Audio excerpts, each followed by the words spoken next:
అదేంటో అండి కొంతమంది ఎంత బాగా చేసినా కూడా పూరీలు హోటల్‌లో పొంగినట్టు అస్సలు పొంగవు కదా! అది నేను ఈరోజు ఎందుకు అలా పొంగవు అనేది ఈ వీడియోలో అయితే మీకు క్లియర్‌గా చెప్తాను. By the way it's me Rajani Reddy. అందరూ ఎలా ఉన్నారు? నేనైతే చాలా బాగున్నాను. ఇంక ఈ మధ్య కొంచెం షార్ట్ వీడియోస్‌కైతే మంచిగానే వ్యూస్ వస్తున్నాయి. ఇన్‌స్టా కూడా పర్లేదండి.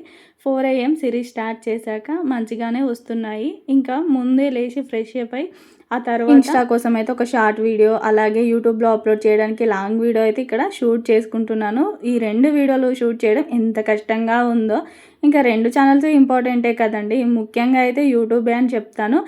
ఇక్కడొచ్చేసి నేను పూరీ పిండి కోసం పిండైతే కలుపుతున్నాను. అది కూడా మైదా కాదు, గోధుమ పిండే. గోధుమ పిండిలో ఒక స్పూను ఉప్పు కూడా వేసుకున్నాను. మీరు ఎంత పిండి కలుపుతున్నారో ఆ క్వాంటిటీని బట్టి కొంచెమే ఎయ్యండి, మరీ ఎక్కువగా వద్దు. ఎందుకంటే మనం కలిపే పిండిలో ఉప్పు ఎక్కువగా అయినా కూడా కర్రీ ఇది 2 కలిస్తే ఇంకా ఎక్కువగా అయిపోతుంది ఉప్పు అయితే. ఇక్కడ ఉప్పు కలిపిన తర్వాత నేను ఎలాంటి ఆయిల్, బొంబాయి రవ్వ ఎయ్యకుండా మంచిగా కొద్దిగా నీళ్ళైతే యాడ్ చేస్తూ అయితే పిండి అయితే కలిపి పక్కన పెట్టుకున్నాను. ఎప్పుడైనా కూడా ఏ పిండి తడిపినా కూడా ఒకేసారి నీళ్ళైతే మొత్తం వేయకూడదు. కొద్దిగా చేత్తో నీళ్ళైతే చల్లుతూ పిండినైతే కలుపుకోవాలండి. అప్పుడే మనకి చపాతీలు అయినా కూడా చాలాసేపు మెత్తగా ఉంటాయి, పూరీలైనా కూడా మంచిగా పొంగుతాయి. ఇక్కడ వచ్చేసి పూరీ చేసుకున్నప్పుడు పూరీలోకి కాంబినేషన్గా కూడా కర్రీ చేసుకోవాలి కదా! ఇక్కడ కర్రీ కోసం వచ్చేసి నేను ఆలూనైతే ఫస్టే ఉడికించాను. ఈ మధ్య మార్కెట్లో బేబీ పొటాటో ఎక్కువగా వస్తున్నాయి. బేబీ పొటాటో అయితే పులావ్ కానీ ఇలా కర్రీస్ కానీ చేసుకోవడానికి కొంచెం నార్మల్ ఆలు కంటే టేస్టీగా ఉంటాయి అని చెప్పి బేబీ పొటాటోని అయితే ఇలా కుక్కర్లో వేసి ఒక 2 విజిల్స్ అయితే ఉడికించుకున్నాను. ఆ తర్వాత ఇలా వీడియోలో కనిపిస్తున్నట్టు పొట్టు అయితే తీసుకున్నాను.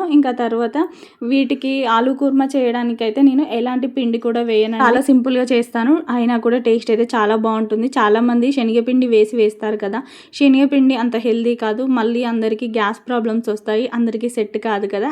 ఇక్కడ వచ్చేసి కర్రీ అయితే పోపు అయితే వేస్తున్నానండి. ముందుగా ఒక ప్యాన్లోకి కొద్దిగా ఆయిల్, జీలకర్ర వేసుకొని దాంట్లోనే మనం కట్ చేసుకున్న ఒక మీడియం సైజు ఉల్లిపాయను కూడా వేసుకొని మంచిగా వేగాక పసుపు, అల్లం వేసుకొని పచ్చివాసన పోయాక మీడియం సైజు 2 టమాటాలను కూడా కట్ చేసి వేసుకోండి. కొద్దిగా కరివేపాకు కూడా వేసి మంచిగా ఫ్రై అయ్యాక మనం ముందుగా ఉడికించి పొట్టు తీసి పెట్టుకున్న ఆలుని కూడా కొంచెం పెద్దగా ఉన్నవి మీడియం ముక్కల్లా కట్ చేసుకొని ఇలా ఆలుని కూడా వేసుకొని మంచిగా అంతా కలిసేలాగా ఒకసారి బాగా కలుపుకొని మనకు రుచికి సరిపడా నేను ఇక్కడైతే 1.5 స్పూను కారం అయితే వేస్తున్నాను. అలాగే కొద్దిగా ఉప్పు కూడా వేసుకొని ఒక పెద్ద గ్లాసు హాట్ వాటర్ అయితే వేసుకొని ఇలా వీడియోలో కనిపిస్తున్నట్టు కట్ చేసి పెట్టుకున్న కొత్తిమీర కూడా వేసుకొని ఒక 5 నిమిషాలు అయితే అవును మీడియం ఫ్లేమ్లో పెట్టుకొని ఉడికించుకోండి. మనకి కొద్దిగా చిక్కగానే అయితే అవుతుంది, మరీ చిక్కగా అయ్యేంత వరకు ఉంచుకోకండి అంతే.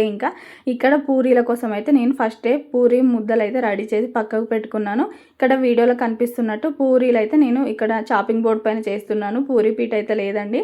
ఇక్కడ మీకు పూరీలు బాగా పొంగాలి అంటే అది గోధుమ పిండి అయినా మైదా పిండి అయినా కూడా ఆయిల్ అనేది మనకి చాలా వేడిగా ఉండాలి. ఎలా అంటే మసులుతూ ఉన్నట్టు అంత వేడిగా ఆయిల్ ఉంటేనే మనం పూరీలు పల్చగా చేసినా, లావుగా చేసినా, గోధుమ పిండితో చేసినా, మైదా పిండితో చేసినా ఖచ్చితంగా పొంగుతాయండి. ఈ రవ్వ వేయడం, ఆయిల్ పోసి పిండి పిసకడం ఇలాంటివన్నీ ఎందుకంటే మనం ఎలాగో ఆయిల్ ఫుడ్డే తింటున్నాం, ఇంకా దాంట్లో ఆయిల్ వేసుకొని తినడం కంటే ఇలా చేయడం బెటర్. ఒక్కసారి ఇలా ట్రై చేయండి.